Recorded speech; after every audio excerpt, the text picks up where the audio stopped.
Do you really need idioms for IELTS speaking? Which ones should you use? How can you use them confidently? Let's find out. Hello, it's Keith from the Keith Speaking Academy, here to help you learn idioms effectively. So today I'm going to answer your questions about idioms, and I'm going to give you a complete lesson learning 5 idioms to express your feelings. Now, if you're doing IELTS, remember IELTS Speaking Part 2, they always ask you and describe how you feel about it. So this could be really, really useful. By the way, this lesson comes from my online course, 150 Idioms for IELTS Speaking. You can find out more about it in the description below. Right now, let me show you how to learn idioms effectively. Now, let me answer 3 of your questions very quickly. Number 1, do I really need idioms for IELTS speaking? Yes. If you want a band 7 or above, you must show use of less common and idiomatic language, including idioms. Question 2, which ones should I use? Ones that are easy to remember and easy to use, ones that can be used for many different topics, and ones that you can use confidently.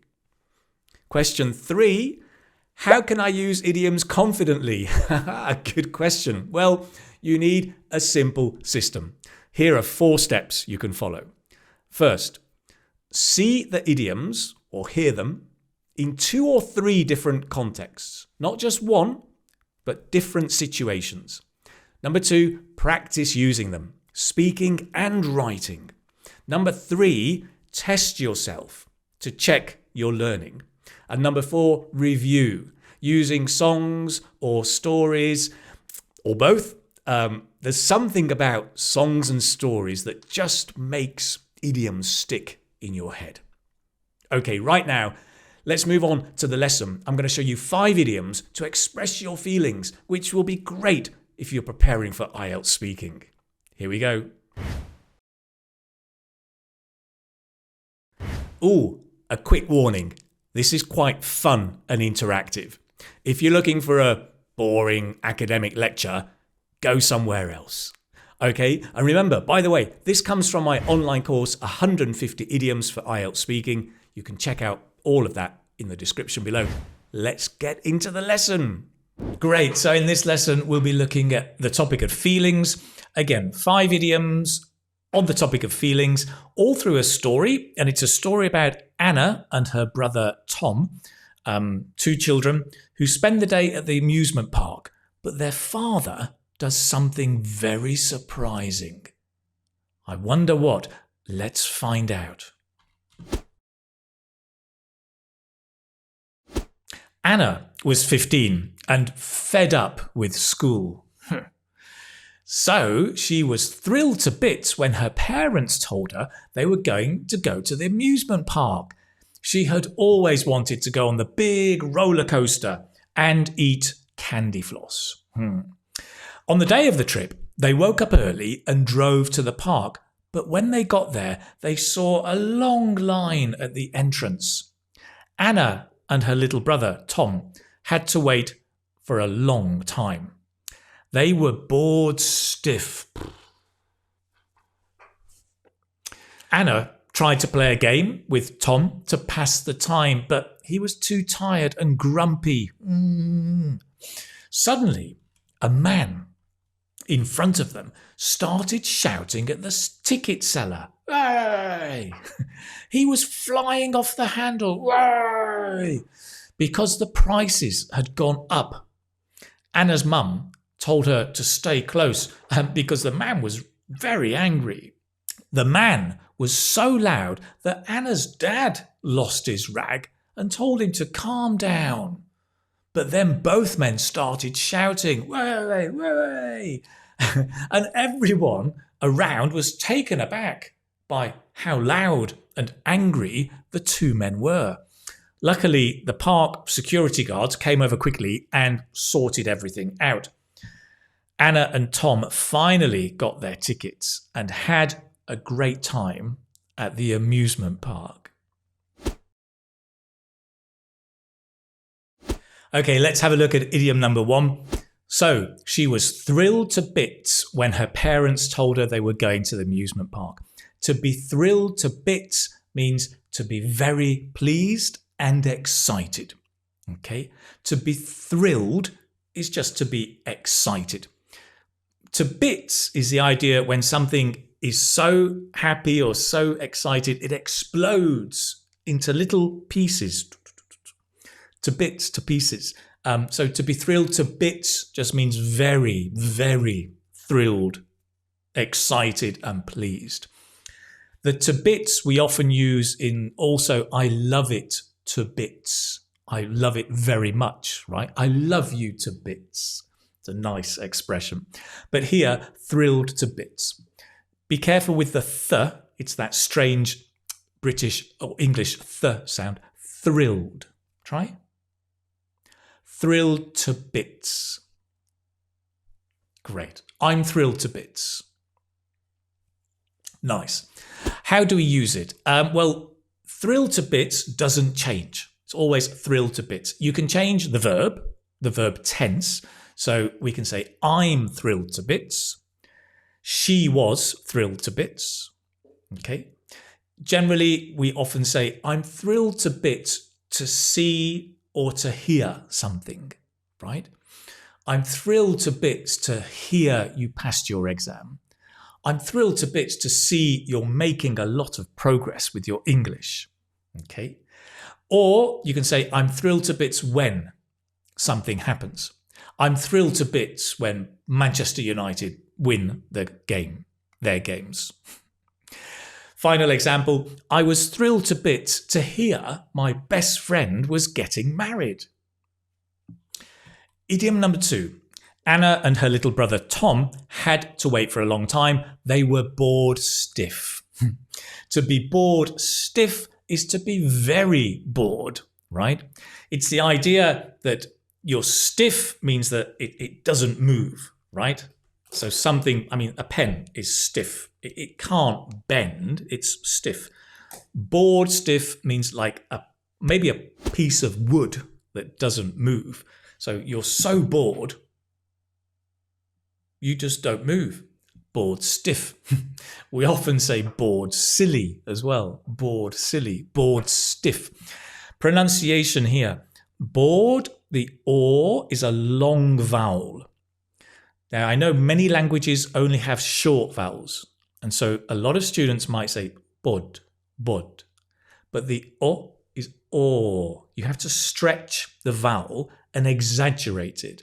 There's a slight change in the lips. Or. Bo. Really exaggerate it. Try it with me. Or. Like O-R. Or. Good. Don't say or. Say or. Bored. That's it. Great. And the D at the end is not plosive. It's not bored. No, bored. So your tongue is touching the top of your mouth, but it's not going t. It's just bored. Because the next word, stiff. Bored, stiff. Can you hear it? Bored, stiff. Nice. Great. So we use this, well, like any adjective, right? Bored is an adjective. To be bored stiff is an adjective. So we use it as an adjective, right? I'm bored stiff. You are bored stiff. I really hope you are not bored stiff with this lesson. Okay. Final example. That 3-hour lecture was so slow and dull, I was bored stiff and almost fell asleep. Don't fall asleep. Don't nod off. Stay with me for idiom number 3. Okie dokie. Okie dokie. Okie dokie. No, okie dokie is a song. Okie dokie. Hokey cokey is the song. Enough. Idiom number 3. He was flying off the handle because the prices had gone up. To fly off the handle means to get very angry and lose control. Okay. Now this comes from the axe, and this is an axe. Okay. The axe has a handle and it has a head. And when you use the axe, boom, in the old days, the head might fly off the handle, a bit like this one. I've got a hammer. It's an old hammer. The head, this is the handle, this is the head. When you're knocking, if the head flies off the handle, then it's in an uncontrolled and maybe dangerous way. So nowadays we say fly off the handle means to get angry and to lose control, right? Notice the pronunciation with the stress. Fly off the handle. Fly off the handle. So the way we use it, off the handle, doesn't change. You can only change the tense of the verb to fly, right? So I fly off the handle. He flew off the handle. Be careful, a common mistake. People sometimes say he flew off his handle. No. Off the handle doesn't change. It's always the. So he flew off the handle, right? So repeat with me. Let's try. I sometimes fly off the handle. Get the stress. I sometimes fly off the handle. Change to she. She sometimes flies off the handle. Good. Change to yesterday. Yeah. Yesterday, she flew off the handle. Perfect. Okay. Final example. It's important for managers not to fly off the handle when employees make mistakes. Be supportive, Mr. Manager or Mrs. Manager. Let's look at idiom number 4. Okay, idiom number 4. The man was so loud that Anna's dad lost his rag and told him to calm down. To lose your rag is to lose your patience and suddenly become very angry. Okay, to lose your rag. This is a rag. Okay, it's normally used maybe for cleaning your shoes, cleaning the window. Yep, cleaning things. Now, if you lose your rag, you can't clean. So you become angry, right? The idea of losing something that you need. You lose your rag, you become angry. Lose your patience, lose your temper is a similar expression, right? To become angry. Also in Old English, again, hundreds of years ago, there was a verb to rag someone meant to tease or annoy somebody. A bit like playing tricks on them. In fact, also in the UK, we have something called the Rag Week, which is when it's organised by the universities, where the university students do processions in the street, a celebration, they play tricks and pranks. Rag Week comes from ragging someone, okay? So, to lose your rag. With this expression, you can change the tense of the verb to lose, and you can change the pronoun, my, your, his, etc. Right? So I lost my rag last week. He is going to lose his rag if you're not careful, and so on. Okay, great. Final example. I tried to stay calm during our discussion, but I just lost my rag when he suddenly insulted my family. So idiom number 5. Everyone around was taken aback by how loud and angry the two men were. To be taken aback means to be surprised or in shock. Okay. So the word aback is an old word, actually meaning to go backwards. Similar today, we have the word around, to go around. We also have aback, to go backwards. We don't use it now. It's an old-fashioned word. So if something surprises you, you're taken aback. Okay, you can imagine. The way to use this, well, think of taken aback as an adjective, right? It's a fixed adjective phrase, like I am happy, I am taken aback. Use it in the same way. We normally say I am taken aback by something, or I'm taken aback when something happens. Let's try. Repeat with me. I'm taken aback by your answer. Good. Change to she in the past. She was taken aback by your answer. Perfect. Great. Okay, final example. The news was so unexpected that everyone was taken aback. That's it. 5 idioms to talk about your feelings. So there you have it. 5 idioms you can start using straight away. If you want to discover more lessons like this so you can learn effectively and use idioms confidently, check out my online course, 150 Idioms for IELTS Speaking. Let me show you inside. Inside the course, you have a course book showing you all the different units, including the stories and explanations of all the different idioms. There is also a mini novel which includes all of the idioms from the course inside a fun and entertaining story. Also, the course is available on a podcast you can download to your phone, and there are lots of songs featuring all of the idioms from this course.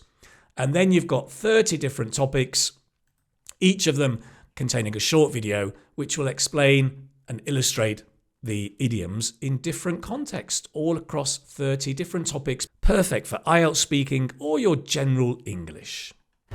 That's it. More information in the description below. Thank you so much for watching. I hope you've enjoyed this. Do remember, subscribe, turn on notifications, and I will see you in the next video. Bye-bye.